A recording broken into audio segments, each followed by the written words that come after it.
tardes, buenas noches. Independientemente de la hora en que vean esta presentación, el día de hoy el Club de Auditores Hispanos presenta la primera sesión del curso virtual especializado de Auditoría Integral. En esta oportunidad tenemos en plataforma al doctor Jefferson Valdivia Senjo, gerente senior de auditoría de KPMG Perú. Para nosotros un honor, un privilegio poder contar con su apoyo y su colaboración. Doctor Jefferson, ¿cómo está? Muy buenas noches.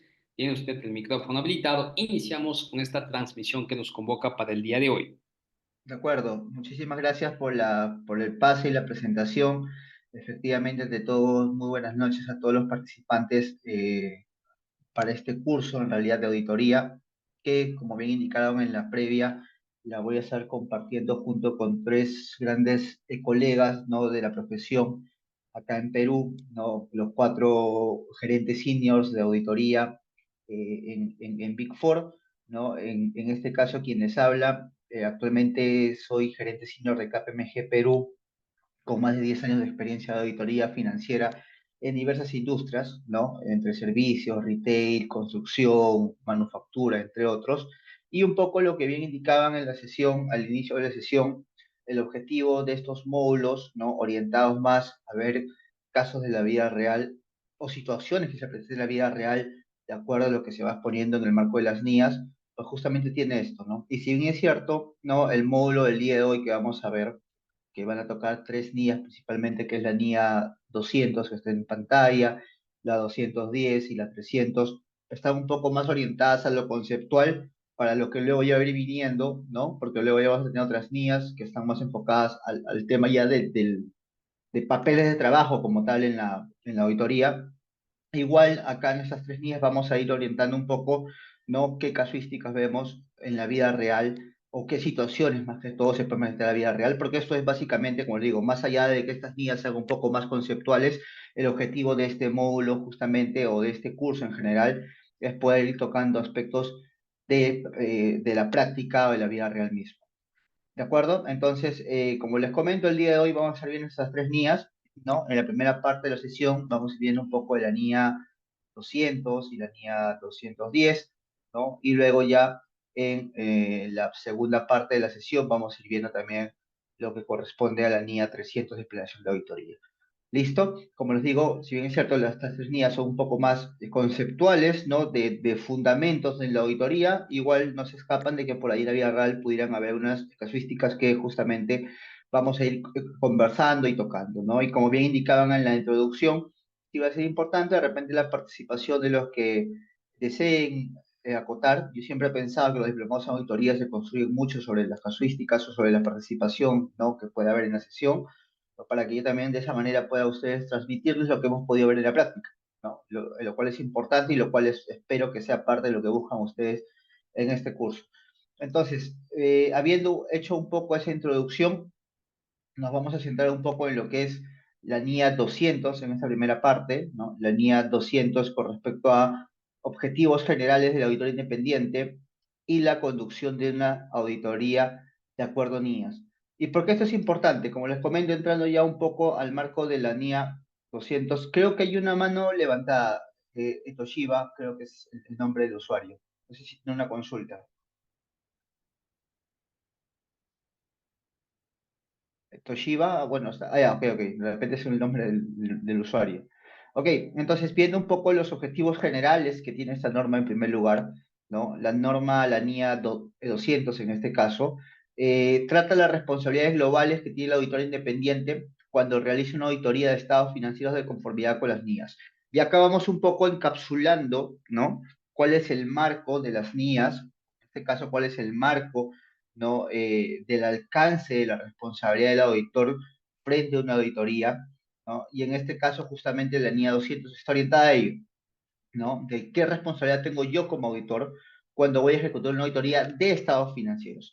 ¿Y por qué hace esa precisión? Porque también, ¿no? Y es muy usual que lo preguntan mucho en la práctica, la auditoría que uno usualmente hace, ¿no? Pues dice ya esa auditoría y pueden pensar que puede ser auditoría de otro tipo, pero en este caso lo vamos a enfocar es a la auditoría de estados financieros, ¿no?, que es lo que usualmente vemos en la práctica, porque si hay otro tipo de auditoría como pudiesen haber, ¿no? Ya potencialmente tendríamos que tocar también otras normas, pero las NIAs, que son las normas internacionales de auditoría como tal, se enfocan principalmente en auditorías de estados financieros, ¿de acuerdo? Sin tocar, y luego lo vamos a ver cuando vayamos explorando un poco cuáles son los alcances de las NIAs, por ejemplo, aspectos de control interno, o sea, me refiero en cuanto a la opinión que emite el auditor de control interno, porque en ciertos casos emitir una opinión por el control interno de las compañías pudiese llevarnos a marcos un poco más extensos, como por ejemplo auditorías bajo PCOB, ¿no? Para algunas compañías que emiten, por ejemplo, estados financieros en la bolsa americana, ¿no? Usualmente para emitir estados financieros en la SEC, me piden a mí emitir, por ejemplo, me piden emitir lo que es una opinión integrada, ¿no? Ahorita vamos a hacer un poco lo que es la opinión que yo emito, en este caso, en una auditoría de estados financieros, pero también puede haber una opinión integrada. No, como dice Cristina, todas las niñas aplican a la auditoría financiera, aplican a auditorías financieras. Ya, pues yo, porque cuando es forensic, ¿no? Por ejemplo, lo que es forensic ya se mide bajo otro marco, ¿no? Porque esa es auditoría es forense. Y ahorita, y seguramente en las siguientes sesiones, cuando vean con mi colega Juan, por ejemplo, lo que es la identificación y evaluación de los riesgos de fraude, vamos a darnos cuenta, van a conocer ustedes, ¿no? Que está dentro del marco de la NIA 315, que lo van a ver en la siguiente sesión, ¿no? ¿Cuál es la responsabilidad del auditor frente al fraude? ¿Ya? Porque nuestro alcance como auditoría de estados financieros no está en detectar fraude. Si bien es cierto, vamos a responder al riesgo de fraude, ¿no? Porque usualmente hay ciertas partidas que lo van a ver, como les digo, no quiero adelantar un poco la sesión de Juan, ¿no? Por ejemplo, ciertas partidas como ingresos que nacen con un riesgo predeterminado de fraude, como un riesgo de fraude, yo como auditor respondo a determinados riesgos de fraude, no es lo mismo, por ejemplo, lo que hace el área de forense, ¿no? El área forense ya está orientada necesariamente, ¿no? A identificar fraude, evaluar, hacer el root cause análisis de lo que puede haber fraude y todo ello, y ese es otro campo de acción. Entonces, usualmente en la práctica, por ejemplo, cuando hemos visto, ¿no? Cuando hemos visto en la práctica que hay un tema de fraude como tal en una compañía, usualmente el auditor financiero sale, ¿no? En este caso del campo de acción para que entre un equipo forense, que ellos tienen otras capacidades, otras habilidades, justamente para llegar a identificar el fraude, ¿no? Entonces, por eso es importante que bajo el marco de las NIAs, y nos ha pasado muchas veces, como les digo, no quiero adelantarme mucho a lo que no hay en la siguiente sesión, que la percepción de los órganos de gobierno piensan que en casos que han saltado y que pueden ser muy comunes, y acá imagino que para los que estamos en Perú han podido ver casos y bueno, y para parte de la región, ¿no? De acá de Sudamérica, cuando se han detectado temas de fraude como tal, a veces, muchas veces lo primero que se hace es voltear con el auditor, pero no siempre así, como digo, el campo del auditor, ¿no? O el alcance del auditor, la responsabilidad del auditor, no está, como digo, en la identificación de fraude, ¿no? Para eso hay un forense. Un forense, Norma, es el profesional, ¿no? Que se encarga justamente, o tiene las capacidades, el expertise, ¿no?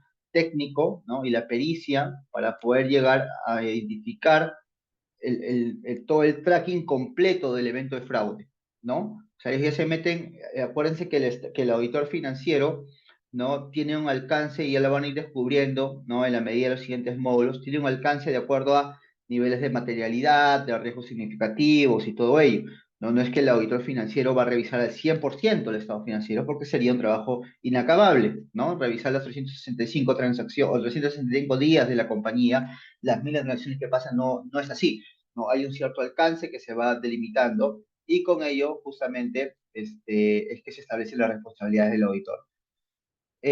Julio dice, sí, hay auditorías de propósito específico, en realidad están bajo normas de aseguramiento. No sé si es parte de este módulo, porque este módulo está orientado, creo que me parece que al final, por ejemplo, en la NIA 800 te habla de consideraciones especiales para auditoría de estados financieros preparados de conformidad con un marco de información de fines específicos. ¿Ya? Pero, por ejemplo, si hay normas de aseguramiento como la NICA 3000, ¿no? O la IR 2410, que son otras normas que no necesariamente son de auditoría, que pueden tomar información financiera, sí, pero que no necesariamente son de auditoría, que sirven para, por ejemplo, revisión de fideicomisos, ¿no? Auditoría de fideicomisos. Entonces yo puedo aplicar ciertas normas, procedimientos previamente acordados y eso, ¿no?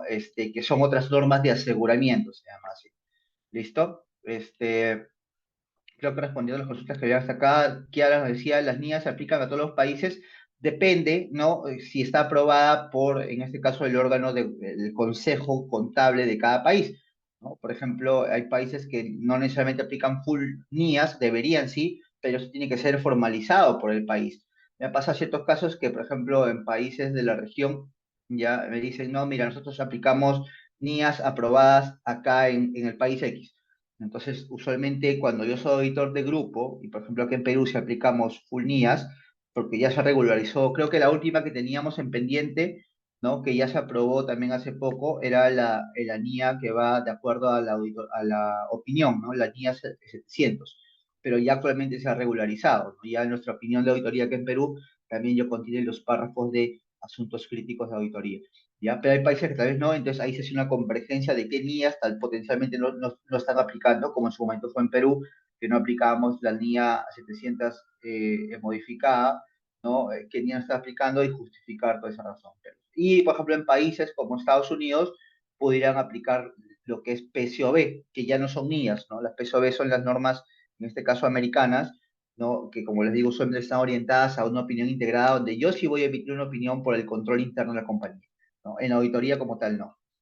Hay otra consulta de José, creo que nos estamos adelantando un poco a las otras sesiones, no quiero extenderme.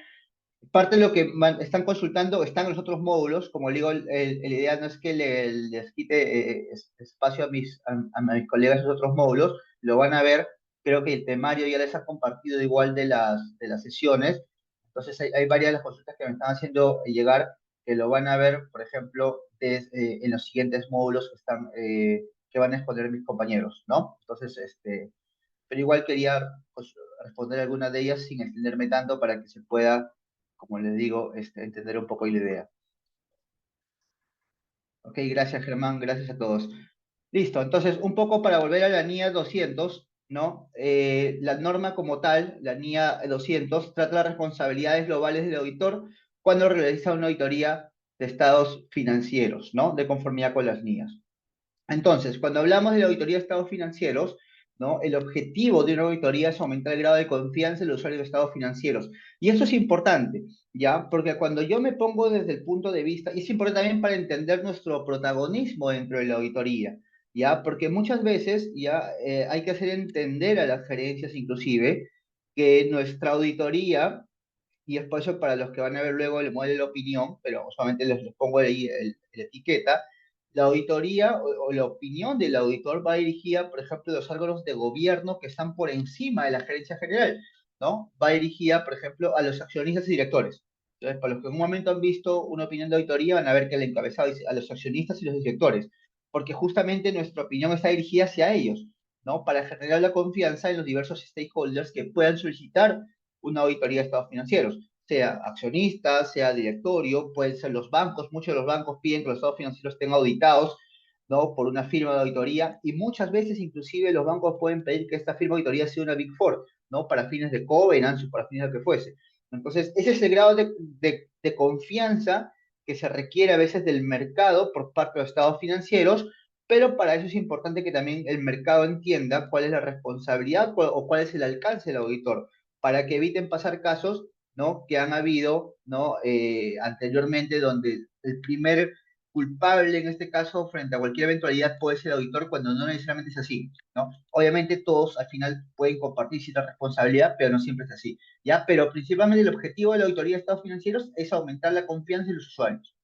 ¿Y esto cómo se va a lograr? ¿Ya? ¿Cuál es el canal para esto?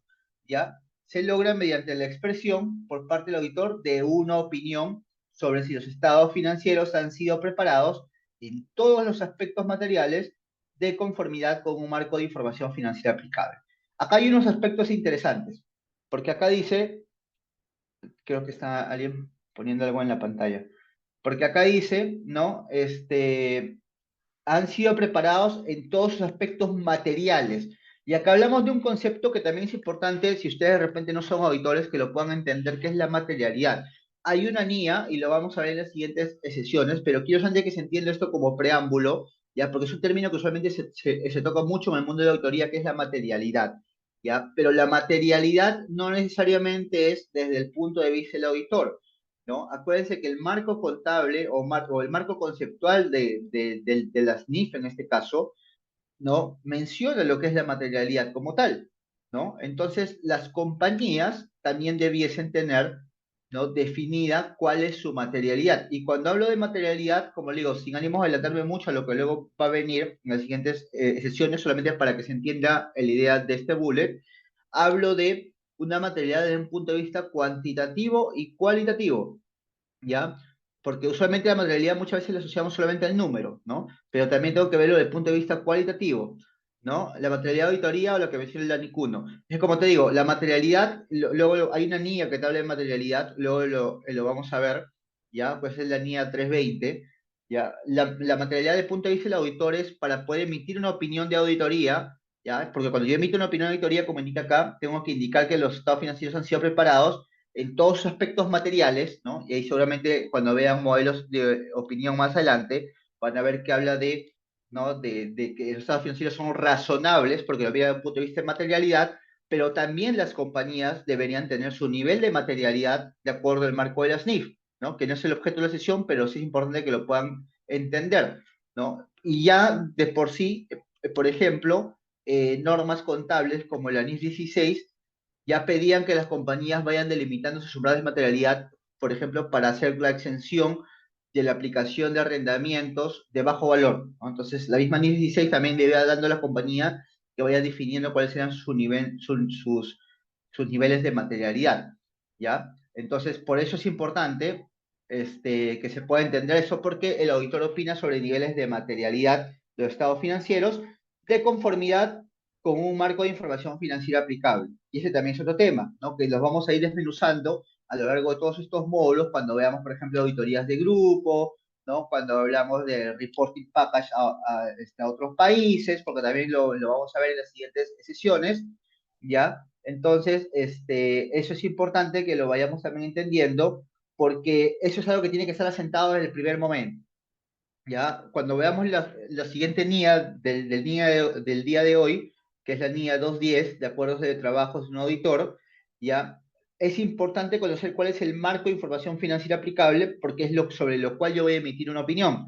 ¿Ya? Si mi empresa emite, por ejemplo, estados financieros bajo NIF, tengo que especificar qué es bajo NIF, ¿no? Si son bajo normas locales, por ejemplo, en su momento acá en Perú había las PCGA, ¿no? También se tiene que especificar, o por ejemplo en países como en Colombia, porque gente de Colombia también tienen las normas, las NIF para Colombia, o en un momento me tocó aplicar, por ejemplo, en Bolivia, tenían NIF para Bolivian Gaps, ¿no? Los Bolivian Gaps, que por ejemplo en ese entonces, cuando yo audité una empresa de Bolivia, no había todavía, no estaba en vigencia la NIS 16 en Bolivia, por poner un ejemplo, ¿no? Y ese era el marco financiero aplicable en ese país. Entonces, sí es importante, ¿no?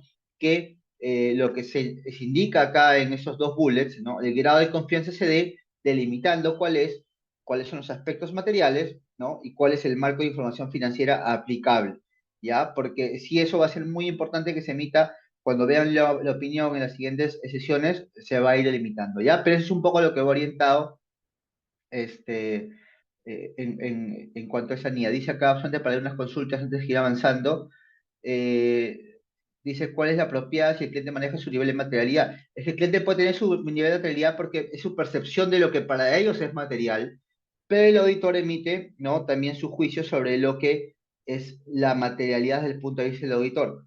¿Ya? Y ahí lo vamos a ver cuando está en la sesión 2 creo que es, en la siguiente sesión. No, el día viernes, que es la tercera sesión, ahí se va a hablar justamente de la NIA 320, donde habla un poco de materialidad.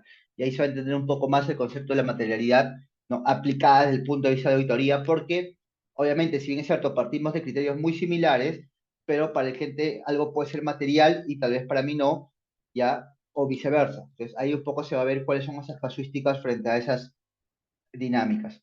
¿Listo? Entonces ahí no me quiero adelantar nada más ese curso. Eh, ¿Dónde está? Dice, hoy es posible emitir una opinión bajo principio contable peruano. Julio dice, hoy es posible emitir una opinión bajo principio contable peruano.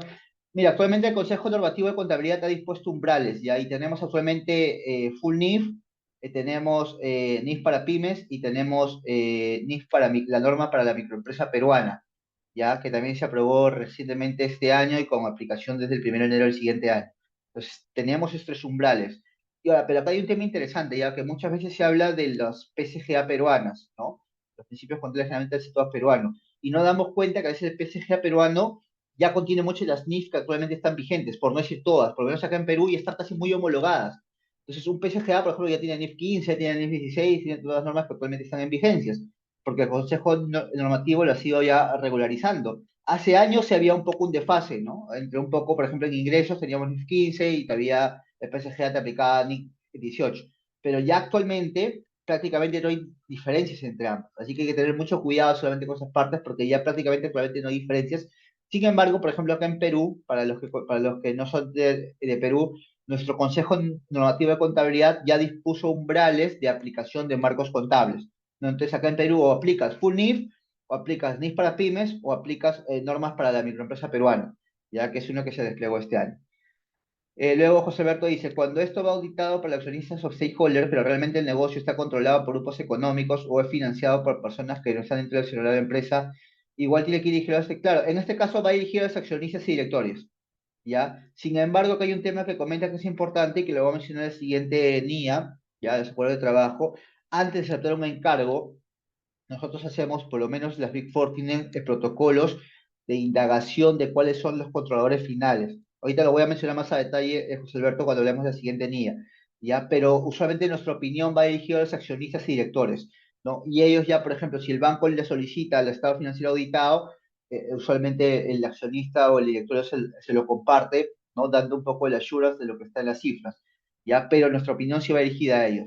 Salvo que sea un trabajo especial, ¿no? Como les comentaba, la revisión de un informe regulatorio, la información de fideicomisos o cualquier una revisión específica con propósitos especiales, que como les digo, solamente está dentro del marco de otras normas de aseguramiento, donde ahí sí de repente voy a especificar a quién va dirigido.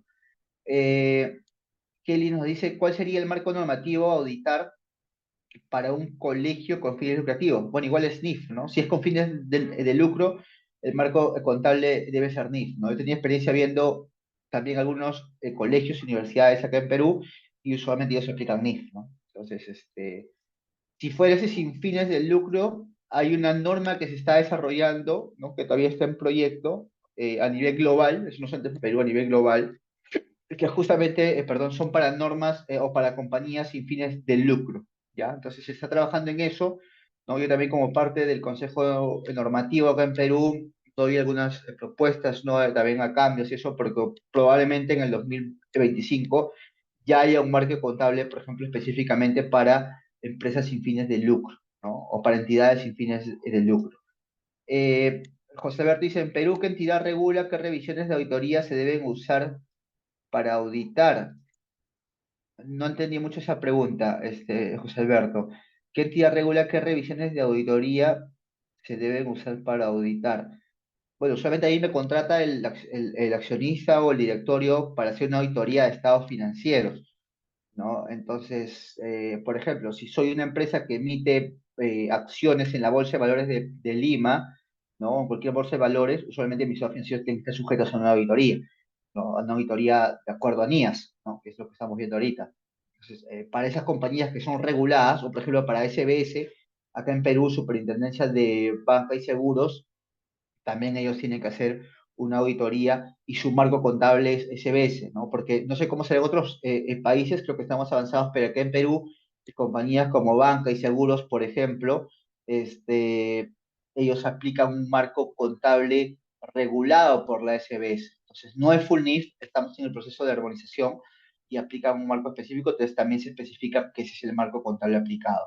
¿Ya? Pero si tú hablas de regulación como tal, te diría, no, el regulador sería, por ejemplo, la SMB, que te dice que el estado financiero esté bajo NIF, ¿no? Si eres una empresa de banca y seguros, sería la SBS, que te pide que el estado financiero esté bajo SBS, ¿no? Entonces, básicamente serían esos. Eh, Cristina dice, si el marco en Cámara de Comercio es diferente al marco de revelaciones, ¿qué riesgo aplicaría? No entendí mucho eso, Cristina. Si puedes salir del micro y lo amplías, no hay ningún problema. Dice José Alberto, en el caso que habías comentado que la empresa de Bolivia usaba Bolivian Gaps, en el país te ofrecía Bolivian Gaps, pero la empresa opta por usar las NIF, el auditor audita la información según NIF o Bolivian Gaps. Ese punto es interesante, José Alberto, y eso lo vamos a ver en auditoría de grupo de la línea 600, pero sin ánimos para no dejar tu duda en el aire. Si yo, por ejemplo, en Perú soy el que consolida y mi subsidiaria está en Bolivia, la empresa de Bolivia puede emitir para fines locales sus estados financieros bajo Bolivian Gaps, pero yo para consolidar, el componente me tendría que enviar un reporting package, ¿no? Ya homologado a NIF, en este caso, o en su defecto, yo como auditor del grupo tendría que auditar, ¿no? La homologación a NIF, ¿ya? Pero sí o sí tiene que haber un trabajo de homologación de Bolivian Gaps a NIF para fines de consolidación si es que yo voy a emitir una opinión acá como auditor de grupo, ¿no? Eso lo van a ver más a detalle en la NIA 600. Eh, en la aplicación de la NIA 220 se tiene que pedir concepto de auditor anterior, Cristina. Sí se habla mucho de auditor anterior y eso solamente porque hay ciertos protocolos cuando yo asumo una auditoría de primer año y yo un auditor anterior, ¿no? Y en este caso, por ejemplo, parte de lo que yo tengo que hacer es pedir papeles de trabajo al auditor anterior por autorización de la gerencia para la revisión, ¿no? En este caso, de los papeles de trabajo del auditor anterior, ¿no? Sin ánimos de cuestionar o nada, simplemente es yo revisar el trabajo del papel anterior, del auditor anterior, perdón, y sobre eso formar una idea del plan de trabajo que en este caso el auditor ha utilizado, y también eso facilitar a las compañías en su transición, ¿no? Porque acuérdense que finalmente es un servicio y lo que se busca es que tampoco las compañías se vean perjudicadas por un cambio de auditor o no. Entonces, por eso que también se facilita mucho para que el riesgo no se diluya en el camino, la revisión de papeles del auditor anterior, ¿no? Pero como un punto de referencia. ¿Listo? Eh, entendí, ahí dice 2035. A ver, por ahí una consulta que Doctor esté mal. Jefferson, Sí, continuamos. Nos piden por interno que avancemos con el tema y al final eh, dejemos espacio para las preguntas. Nos están de llegando muchas acuerdo. preguntas. Sí, sí, no hay problema. Está bien. Como les digo, ahí solamente, chicos, solamente para que entiendan, sé que es la primera sesión, hay muchas dudas, entonces no quiero ser no quiero que piensen que me estoy omitiendo sus consultas, les estoy leyendo todas. Ya depende del break, por ahí les consulto, les respondo algunas por interno, pero sí sería bueno que vean ustedes el temario, ¿no? Que solamente se les ha compartido, solamente como un disclaimer, para que ahí dependen, puedan situar en qué sesión se adapta mejor su consulta, ¿ya? Porque como bien indicaban, si respondo todas, de repente no vamos a llegar a la sesión del día de hoy. ¿Listo? Entonces, es solamente eso.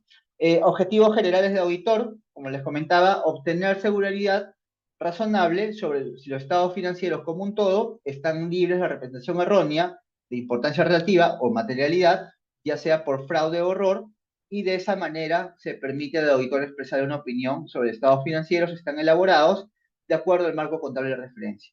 Ahora, cuando acá dice ya sea por fraude o error, ¿no? Como les comentaba, nosotros generamos sí procedimientos de auditoría con la finalidad de responder al riesgo de fraude.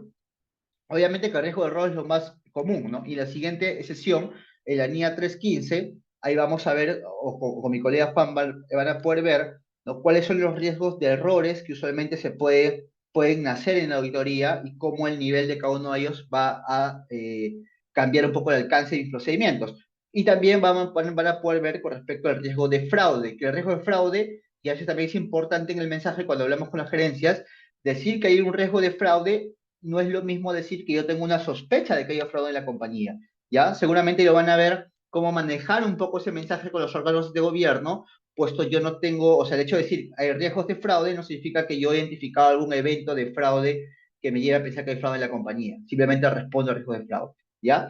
Pero es parte de lo que contiene la opinión del auditor.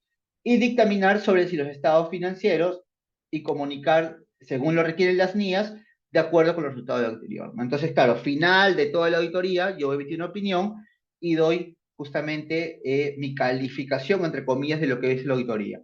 Eso es como objetivo general, en este caso, del auditor. Y acá, importante, ¿no?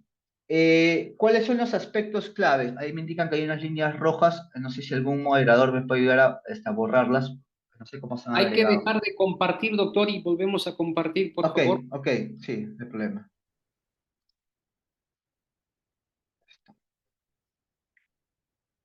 Listo, ahora sí. Aspectos claves, ¿no? De la NIA 200. Y acá va a ser interesante, como les digo, entrar a tallar en cada una de ellas.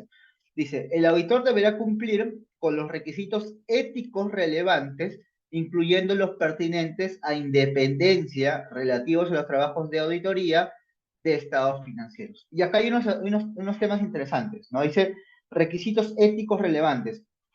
Bueno, nosotros como contadores y también las niñas hacen mucha referencia al código de ética desplegado por la IFAC, ¿no? El IFAC, que es la Federación Internacional de Contadores, de la cual muchos países son miembros, tiene un código de ética. Entonces, obviamente yo como auditor tengo que cumplir con el código de ética porque es parte de lo que yo hago, ¿no? Entonces, uno, que es ética que creo que es inherente a nuestra profesión, en este caso como contadores, porque el auditor financiero usualmente tiene un perfil de contador, puede ir cambiando, sí, y va a ser ahí curioso, ya, no quiero detallar mucho en esto, pero se espera que para los siguientes años también el auditor pueda tener un perfil tecnológico, ¿ya? Porque obviamente casi actualmente todo está automatizado o está contenido dentro de sistemas contables. Entonces, por ahí hay todavía una incertidumbre de qué va a pasar en los siguientes años, si el contador va a sumar su perfil a esto, o profesionales de tecnología de información se van a sumar como auditores, de auditoría de estados financieros, ¿ya? Pero actualmente, claro, si somos contadores de profesión, tenemos que nos regimos bajo el código de ética de la IFAC, ¿no?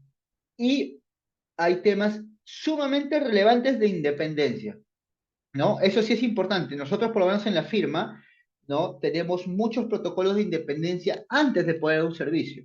Les comento así grandes rasgos porque acá ya entramos un poco a tallar del pre-engagement, ¿no? O la parte previa de la ejecución del trabajo de auditoría, porque no es que yo negocio con un cliente y le digo, ya, mira, ¿sabes qué? Yo te voy a cobrar tanto por esta auditoría, ya nos damos en la mano y mañana iniciamos el trabajo. No es así, ¿no? En este caso, antes de firmar cualquier contrato, hay protocolos internos que el auditor tiene que seguir previo a la aceptación del encargo. ¿Listo? Entonces, justamente uno de esos protocolos son los temas de independencia. Yo tengo que ser independiente en la prestación de servicios, ¿no? Y las firmas se preocupan mucho por esos temas. Hay inducciones casi todos los años, cursos de independencia que tenemos que cumplir, ¿no? En este caso, para tener claramente cuál es nuestra responsabilidad frente a si hubiese algún hecho, que en este caso me puede desvirtuar, ¿no? De poder prestar el servicio como parte de auditoría, ¿no? Por ejemplo, yo recuerdo hace algún tiempo cuando ganamos la auditoría de un banco, nosotros no podríamos tener inversiones en esos bancos, ¿no? Ni nuestra cuenta suelo, ni nada de eso, porque habían temas de independencia, y principalmente el equipo que lo iba a auditar. Entonces, así como esos, como les digo, hay temas de independencia también que son muy sensibles que usualmente ya las firmas tienen un área de riesgos constituida, ¿no? Se los comento porque son ya protocolos más administrativos, pero ya las firmas tienen usualmente áreas de riesgos constituidas, los cuales se encargan de identificar si hubiera algún potencial conflicto de intereses o un tema de independencia, ¿no? Que pudiera perjudicar poder dar el servicio, ¿no? Y eso muchas veces ha hecho que el auditor tenga que declinar algunos servicios, ¿no? Fue muy conocido hace algunos años acá en Perú que había una firma que tuvo un conflicto de intereses porque daba el servicio de auditoría financiera y también daba el servicio de control interno a la misma compañía. Entonces, eso no está permitido, ¿no? Porque hay tema de conflicto de intereses, no estoy siendo independiente, etc. Entonces, ahí, por ejemplo, lamentablemente esa auditoría se tuvo que volver a rehacer, se tuvo que volver a rehacer por otra firma de auditoría, ¿no? Porque ya había un conflicto de intereses de por medio. Entonces, por eso es sumamente, y eso obviamente expone a las firmas a temas de sanciones y todo ello, ¿no? Por eso es muy importante analizar el tema, como les digo, de independencia, ¿ya? El otro, el auditor deberá planear y desempeñar una auditoría con escepticismo profesional, ¿no? Reconociendo que puede existir circunstancias que causen que los estados financieros estén representados de una manera errónea de importancia relativa, ¿no? El tema del escepticismo, ¿no? También es interesante y lo van a ver más adelante cuando empiecen un poco a desarrollar los procedimientos de auditoría, porque también es uno de los principios que hay que tener, ¿ya? El tema del escepticismo, pero solamente que les puedo comentar algo que me decía con un socio, ¿no? No es lo mismo ser escéptico que ser paranoico, ¿no? Y eso me quedó, me acuerdo que muy marcado. Porque, ok, yo soy escéptico desde el punto de vista de que tengo que de repente cuestionar la información, porque eso me va a permitir tener una revisión un poco más acorde al criterio de un auditor, ¿no?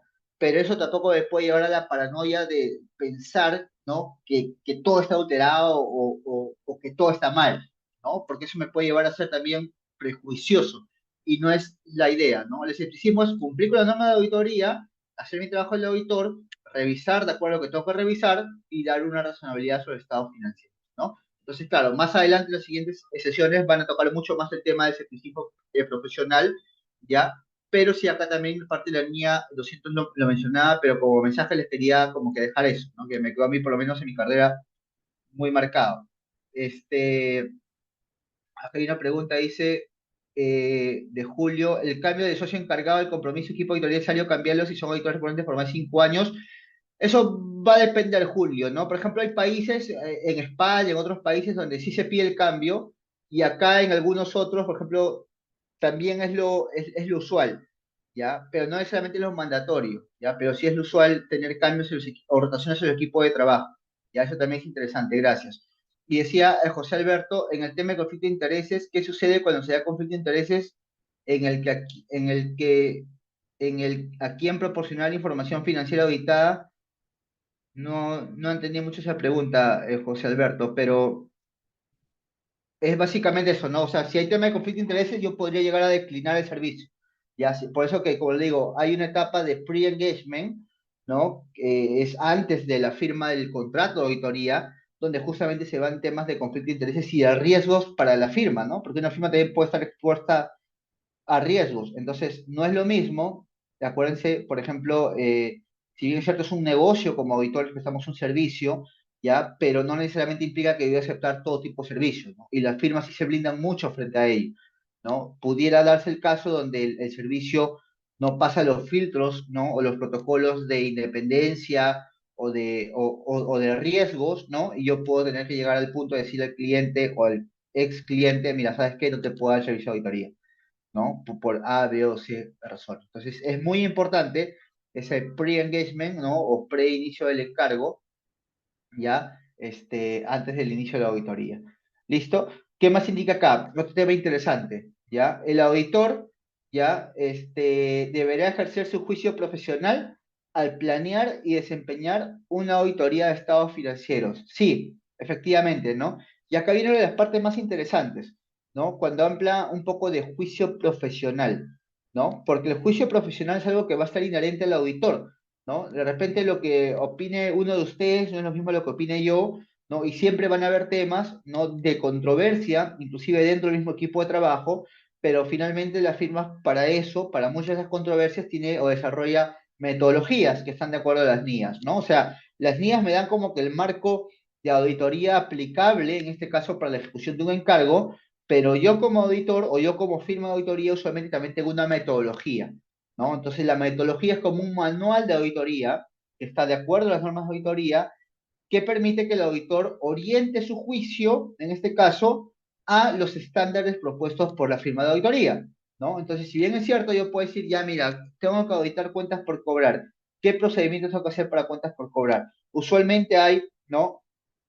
Algunos que son estándares, pero estoy poniendo un ejemplo, pero por ejemplo, esa metodología te dice, mira, para cubrir integridad, haces esto, para existencia esto, exactitud de esto, que lo van a ver cuando empiecen a diseñar los procedimientos de auditoría, pero solamente para que puedan entender, ¿no? Entonces, pero sí, definitivamente, a pesar de todo ello, sigue habiendo juicio profesional de por medio, en este caso, para poder desarrollar una auditoría de estados financieros. Y ahí es donde vienen muchas veces las controversias con la gerencia, porque a veces mi posición no necesariamente es la misma que la posición que la gerencia pueda tomar. Ya cuando seguramente vayan a entrar a las normas que tienen que ver con estimados contables, ahí seguramente van a poder entender mejor lo que les comento.